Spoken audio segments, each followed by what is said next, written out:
तर उद्धव ठाकरे यांनी सोनम वांगचुक आणि अभिजित दिपके यांच्या आंदोलनाला पाठिंबा दिला। पाकिस्तानसोबत चर्चेची तयारी, मग वांगचुक यांच्यासोबत चर्चा का करत नाही असा संतप्त सवाल उद्धव ठाकरेंनी विचारला। मुलांच्या आत्महत्या, पण सरकार धर्मेंद्र प्रधानला डोक्यावर घेऊन नाचतंय असाही हल्लाबोल उद्धव ठाकरेंनी केला। मोदी दिल्लीत असूनही सोनम वांगचुक यांच्या भेटीसाठी का जात नाही असा सवाल उद्धव ठाकरेंनी आंदोलनातून विचारला। त्या संघाने या कालच्या मे महिन्यामध्ये एक स्टेटमेंट दिले त्यांच्या त्या होसबळेंनी की पाकिस्तान बरोबर चर्चा केली पाहिजे, पाकिस्तान बरोबर। आणि मोहन भागवतना विचारले तर मोहन भागवत म्हणतात की होय बरोबर आहे, हम हिटलर जैसे नहीं है। अहो भागवत साहेब, हे हम हिटलर जैसे नहीं है तुमच्या मोदींना सांगा। आणि पाकिस्तान बरोबर चर्चेची तयारी आहे, मग वांगचुक बरोबर का नाही करत?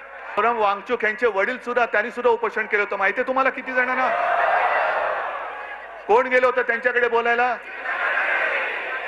म्हणजे भाजपच्या लेखी हुकुमशाह असलेल्या इंदिरा गांधी सोनम वांगचुक यांच्या वडिलांना भेटायला लडाखला गेल्या होत्या, तरी हे तिकडे दिल्लीत राहून दिल्लीतल्या दिल्लीत भेटायला न जाणारे मोदी आणि शहा हे लोकशाही आणि इंदिरा गांधी हुकुमशाह।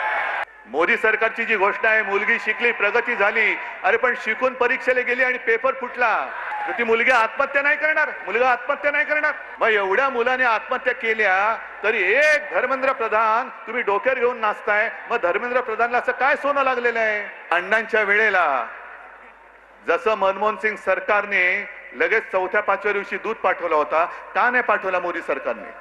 एक तर शिक्षणाचा, स्वतःच्या शिक्षणाचा पत्ता नाही, त्याच्यामुळे शिक्षणासाठी किती मेहनत करावी लागते हे यांना माहिती नाही। अभ्यास म्हणजे काय असतं हेच जर माहिती नाही तर अभ्यास करून परीक्षेला जाताना पेपर फुटल्यानंतर काय होतं या यातना होणार कशा? नाही आता डिग्री खरी का खोटी हा सुद्धा प्रश्न आहे। 20 दिवस 22 दिवस सोनम वांगचुक हे उपोषण करतायत, हंगर स्ट्राईक करतायत। ते कोणासाठी करत आहेत? या देशासाठी करत आहेत, या देशाच्या विद्यार्थ्यांसाठी करत आहेत। नीट परीक्षाची पेपर लीक झाला, पेपर फुटला, 22 विद्यार्थ्यांनी मला वाटतं जवळपास सुसाईड केलेला आहे, त्यांच्यासाठी उपोषण करत आहेत। त्यांची एकच मागणी आहे की जो एक निकम्मा मंत्री आहे धर्मेंद्र प्रधान यांचा राजीनामा पाहिजे आम्हाला। मला एक समजायचं आहे, धर्मेंद्र प्रधानना कुठचं सोनं चिकटलेलं आहे की प्रधानमंत्री त्यांना काढू शकत नाही।